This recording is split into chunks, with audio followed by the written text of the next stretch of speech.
네, 이코노미스트 김한준 박사 모시겠습니다. 박사님 안녕하세요. 안녕하세요, 박사님. 예, 월요일마다 뵙습니다. 네.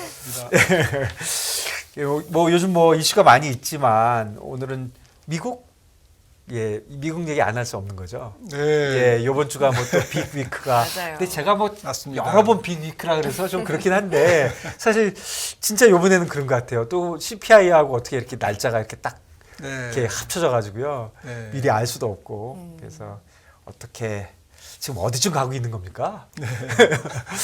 말씀 주셨듯이 네. 지난 그 10월 네. 소비자 물가 발표 꼭 한 달 전이 됐겠네요. 11월 11일이었습니다. 네. 그때 이제 물가가 7.7% 네. 미국 소비자 물가가 네. 지금 예상보다 굉장히 낮게 나오면서 이제 그때부터 랠리가 네. 조금 네, 환호를 있었죠. 했죠. 네. 그래서 투자자들의 마음속에는 이제 뭐 산타 랠리를 지금 기대하고 있는데 지금 산타 랠리가 올지 안 올지는 이번 주에 발표되는 네. 소비자 물가에 조금 목을 메고 있는 상태입니다. 근데 별로 안 왔어요. 그날 하루 탁 올랐잖아요. 네, 화끈하게 하루. 오르고 그 다음에 조금 더 올랐다가 네. 다시 빠져서 네. 지금은 뭐 그거보다 조금 오히려 조금 아래 그 네, 정도. 그렇습니다. 네. 네, 지금 물가가 뭐 초미의 관심사인데요. 네. 결국 연준이 뭐 금리를 앞으로 얼마나 더 높게 또 얼마나 더 길게 네. 조금 그 높은 금리를 유지할 거냐. 거의 막바지에 온 거는 뭐 다들 알고 있는데 네. 이 막바지에서 이제 뭐 조금 차이. 네. 그러니까 뭐 이번 주에 뭐 50bp 0.5% 포인트 인상은 뭐 거의 기정사실인데. 그렇게 될 것 같습니다. 네, 네. 기정사실인데 결국에는 조금 뭐 사람들이 의견이 네. 내년 뭐 2월 2일 날 있거든요. 네. 정확하게는 1월 말부터 2월 1일에 걸쳐서 이제 있는데 이 첫 번째 FOMC죠. 내년도 2023년에 거기서 좀 50bp를 올리느냐. 네. 그리고 3월 24일인가 이제 또 네. 내년에 두 번째 FOMC가 네. 있습니다. 통화정책회의가 있는데 그때도 50bp를 올리느냐. 그러면 이제 그건 이제 많이 5.5가 되는 예, 거고요. 최종 금리가. 예, 예. 만약에 뭐 내년도 들어서 0.25씩 두 번 정도 올리면 뭐 5.0이 되니까 예. 뭐 그 정도는 뭐 이제 지금 시장 컨센서스보다는 살짝 낮은 오히려. 예. 그러니까 이제 주식 시장을 그렇게 뭐 쥐어 누르는 그런 상황은 되지 않을 것 같고요. 그러니까 5.0이냐 5.5냐 최종 금리가 뭐 그 정도에서 지금 뭐 이렇게 사람들이 불안에 떨고 있는데 큰 대세로 보면 뭐 큰 관계 없습니다. 네. 0.25가 지금 4.5가 된 마당에 지금. 네. 이미 뭐 예. 죄송한 표현이지만 이미 베린모. 아유, 박사님 일부러 그런 표현을 해주시니까 더 좀 격하게 다가오는데 네.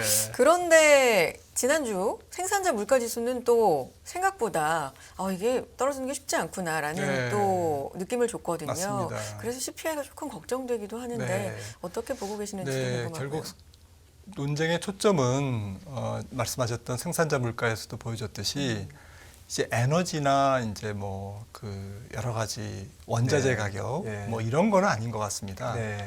생산자 물가에서도 지난주에 보니까 좀 다 떨어졌거든요. 네. 다 떨어졌습니다. 네. 근데 한 가지 안 떨어진 게 있습니다. 그게 이제 서비스업 물가거든요. 생산자 물가에서도 서비스업이 안 떨어집니다.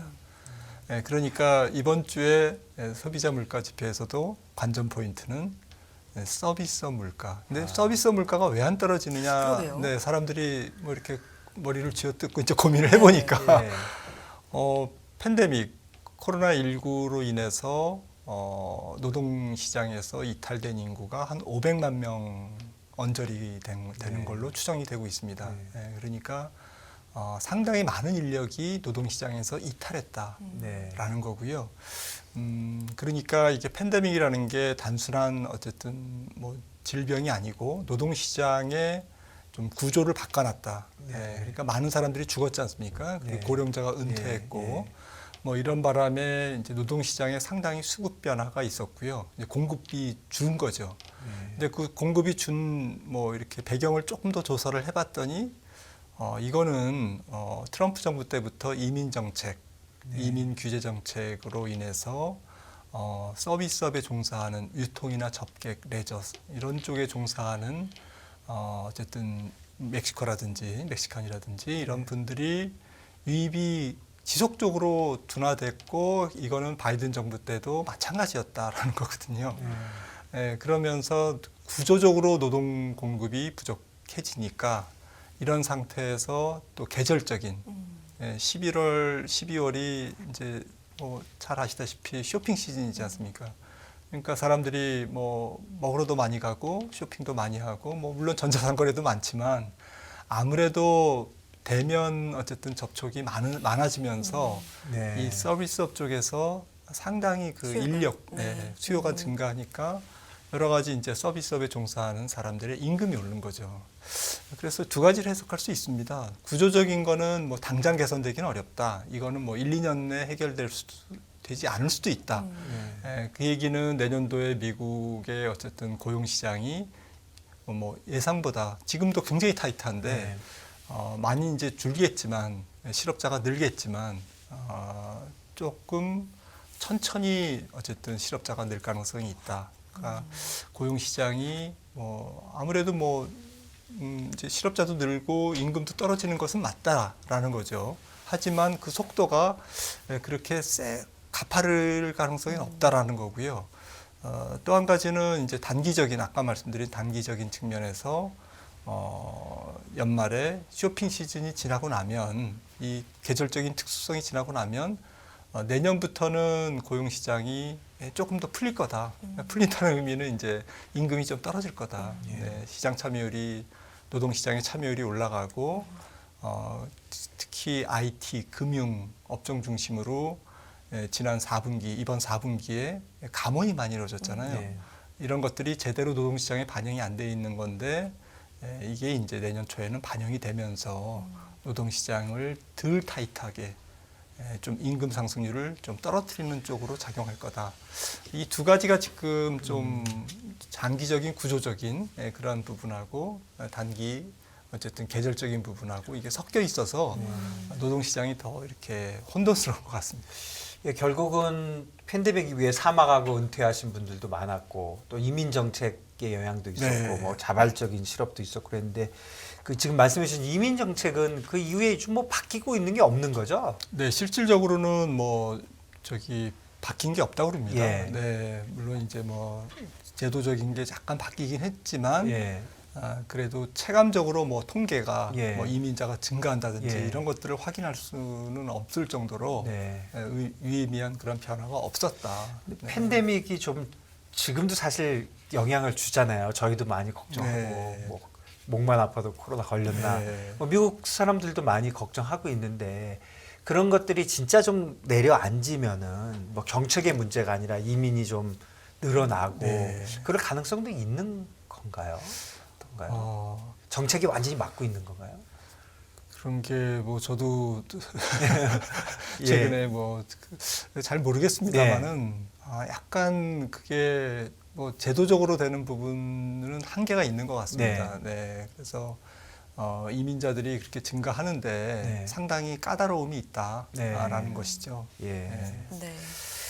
FOMC. 그리고 그 IT 지금 IT 쪽에서는 감원이 많이 일어나고 있는데 지금 서비스 쪽에서는 지금 아직도 타이트하다는 게 지금 그게 계속 좀 의문점인데 이게 뭐 시간이 지나면서 아무래도 영향을 주지 않을까요?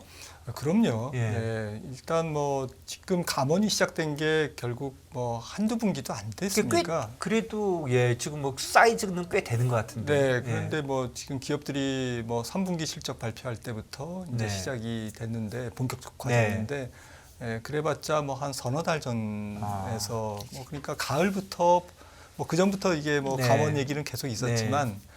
본격적으로 감원을 선언하고 액션에 들어간 거는 뭐 거의 가을 정도부터 지난 가을부터인데 그리고 실제로 이제 뭐 순차적으로 나가고 뭐 이러면서 이게 누적 효과가 좀 나타나는 시점은 아직은 아닌 것 같습니다. 그래서 그러니까 발표만 했지 실제로 그만둔 사람은 적으니까. 뭐 실제로 그만둔 사람도 있지만 예. 뭐 이렇게 한꺼번에 뭐 이렇게 다 그만두는 건 아니니까 단계적으로 가니까. 네. 그러다 보니까 이렇게 지금 연말 연초 이렇게 해서 이제 감원이 진행되고 있는데 또 내년에도 계속 되겠죠. 네. 하지만 이제 이게 통계 수치로 나오는 게 조금 지연이 되고 있는 것 같고요. 네. 그래서 가게에다가 이제 가게 부문에다가 설문조사를 하면 우리 지금 못 살겠다, 지금 감원됐다, 잘렸다 뭐 이러는데 기업들의 또 조사를 해보면 아니다. 그래서 이 통계가 굉장히 불일치하고 있습니다. 그래서 이제 통계적인 이런 불일치가 있을 때는 이제 좀 변곡점일 가능성이 있거든요. 노동시장이 이렇게 변해가는. 그러니까 특히 이제 설문조사에서 이제 기업들은 대기업 위주로 조사를 하니까 실제로 중소기업이나 영세기업, 아주 이제 조그만한 그러한 몇십 명 미만의 이제 이런 기업들도 오히려 그런 기업들이 감원을 많이 하는데 이런 것들이 통계에 잘 제대로 안 잡히는 그러면서 가계와 기업의 어째 통계의 불일치가 있습니다.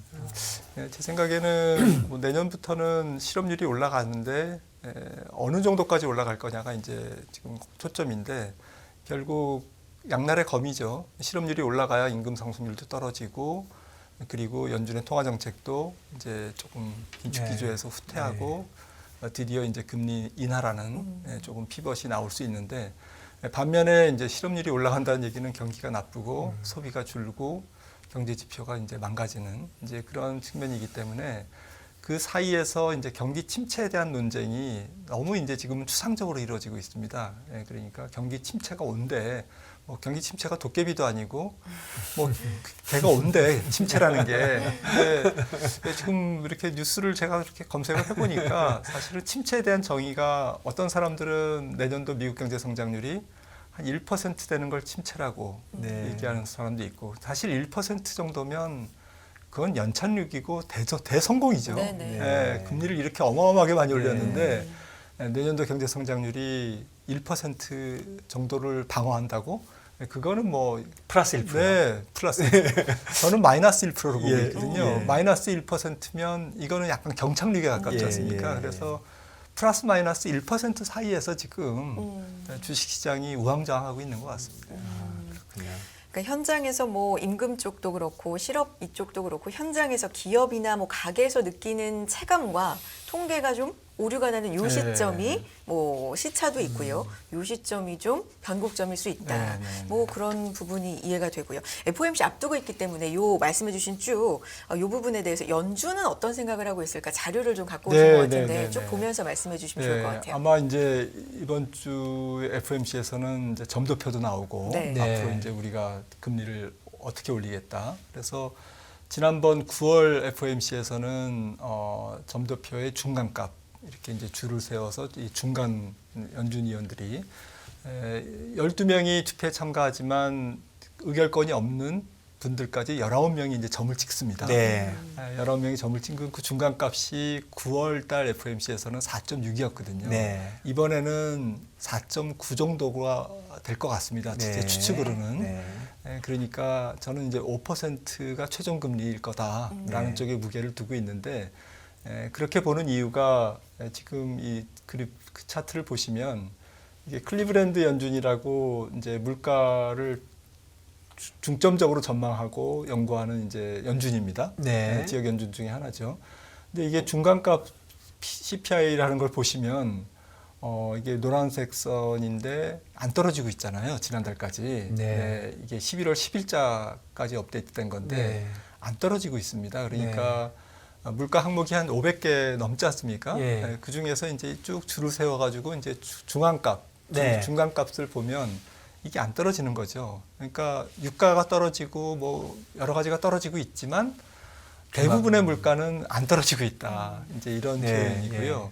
이 16% 조정도 이제 물가가 많이 올라간 상위 16%, 적게 올라간 하위 16%를 제거하고 나머지의 이제 중간값이거든요.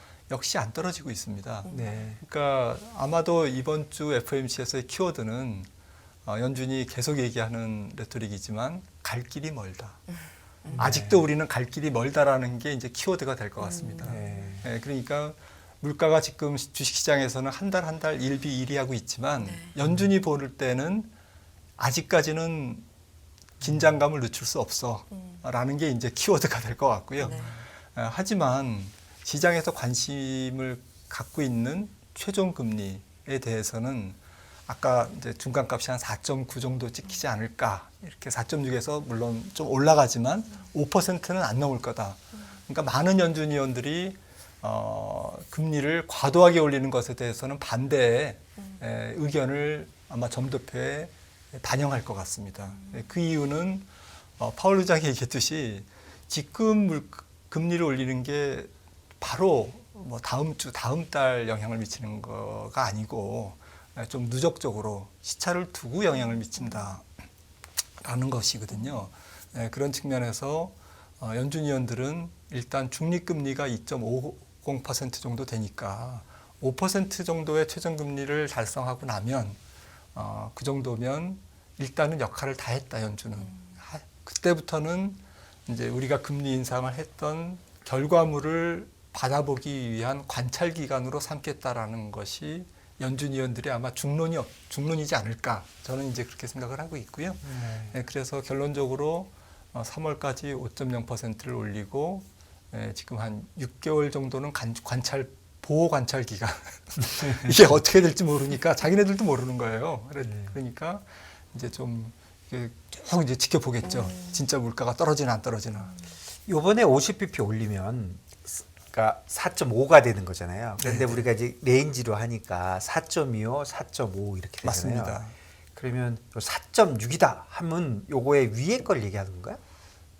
뭐 점도표에 나오는 거. 점도표의 4.6은 이제 중간값이기 중간값을 때문에 이기니까. 네, 중간 평균값이니까. 중간 평균값이니까 뭐 예를 들면 요거 딱 집어서 하는 건 아니지만 네, 그러니까 여기다가 한 10bp 더 해야 되는 거네. 네, 위를 그러니까 얘기하면. 뭐 4.6 정도 찍히면 4.715나 네, 뭐. 네, 네, 네. 그러니까 4.9가 찍히면 우리 지금 얘기하는 기준으로 하면은 뭐 5.5나 5.1이나 뭐 이렇게 되는 거네요. 그렇게 보면 되는 거니까 제가 항상 헷갈려서. 네, 그거는 뭐 정답은 없는데요. 네. 제 생각에는 만약에 4.9가 찍혔다. 네. 그러면 5%의 최종금리 가능성이 높습니다. 아, 그렇게 보는 거군요. 만약에 5.1이 찍혔다. 그러면 한 5.3, 5.25. 5.25가 될 가능성이 높고 오케이. 만약에 중간값이 5.3 정도가 찍혔다. 그러면 이제 5.5가 최종금리가 될 가능성이 높습니다. 지금 예를 들어서 4.25, 4.5로 만일에 확정이 된다면 이거 찍히는 거는 4.3 몇이 찍힌다 이런 거죠. 네, 맞습니다. 예.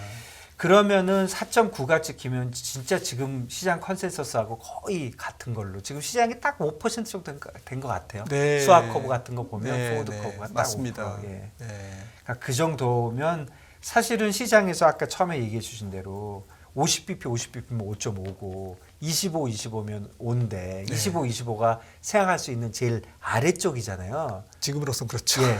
그러면 결국 시장에서 이 지금 요즘 코멘트 하시고 하시는 이코노미스트나 아니면 코멘트를 하신 분들이 좀 험악하게 얘기하고 있는 거 아닙니까?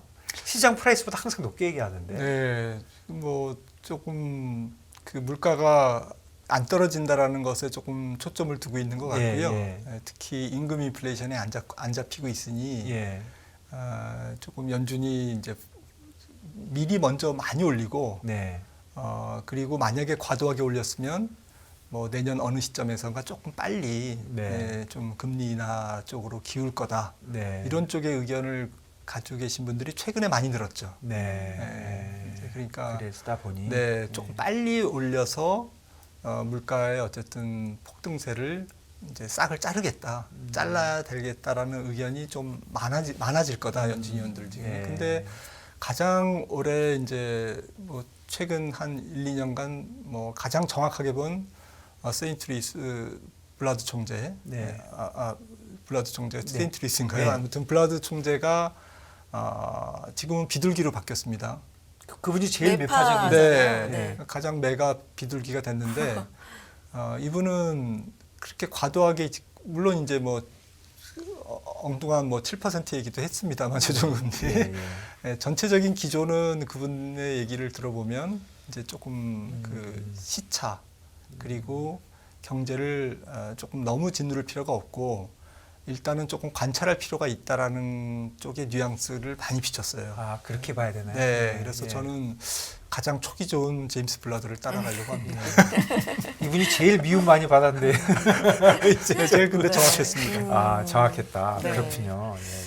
시차 얘기를 계속 이제 네. 하고 있는데 그러면 내년에는 그야말로 좀 안정이 되기 시작할 거다라는 기대를 해봐도 되는 걸까요? 근데 그 결국에는 물가가 떨어질 거냐 안 떨어질 거냐는 OX 문제가 아니고 얼마나 떨어질 거냐, 네. 어떤 속도로 떨어질 예, 거냐인데 이 차트를 보시면 네. 네. 아까 수요 인플레를 말씀드렸는데 임금이 아직 안 떨어지고 있어요. 네. 네. 시간당 임금 상승률이 아직까지도 뭐 굉장히 뭐 이렇게 예전에 비하면 팬데믹 이전에 비하면 예. 말할 수 없는 높은 수준이고 예. 그래서 뭐 사람들이 인플레이션 구성 요인이 어떻게 되는가를 조사를 해봤더니 이게 수요 인플레이션이 만만치 않다라는 거거든요. 지금 이 수요 예. 인플레이션이 과거보다 굉장히 이 막대가 초록색 막대가 높지 않습니까? 예. 그리고 아주 견고하네요. 떨어지지도 않고 그냥. 예. 그래서 앞서 말씀 나눴던 팬데믹이 어쨌든 노동시장 구조적인 요인들과 네. 이제 어우러져서 이런 게 좀 높고요. 그러다 보니까 이 다음 차트에서 보시는 중장기 물가 전망 이건 이제 제가 한 건데요. 제가 지난 3월에 이렇게 했던 게 되게 높게 제 딴에는 굉장히 높게 전망을 했었는데 이것보다 훨씬 지금 제가 이제 12월 13일이라고 한 거는 이제 이번 주에 CPI가 발표되면 네. 예, 지금 제가 이제 발표를 하려고 공개를 하려고 이제 미리 해놓은 겁니다. 아, 네. 네, 좀 시점이 좀 그런데요. 아무튼 CPI가 11월에 7.5, 제 생각에는 12월에는 7.3 정도를 찍으면서 7.3, 이 정도가 이제 올해 연말 내년도 이제를 맞기 전에 네. 이제 7.3을 이제 저기로 이제 내년도 CPI가 이제 형성이 될 것 같은데 네. 지금 후년 말 2024년에는 한 4.1 정도로 봤거든요. 네. 이게 아마 소비자 물가가 4.1이면 근원 PCE 연준이 통화 정책의 근거 억조로 삼는 근원 개인 소비자 지출 물가는 한 3% 정도 될 거거든요. 네. 그러면 지금 2%라는 정책 목표를 올해 말에도 달성하기 어렵다라는 거죠. 지금 보시면 그 팬데믹 직전에 2020년 1월에 물가가 2.5%였습니다.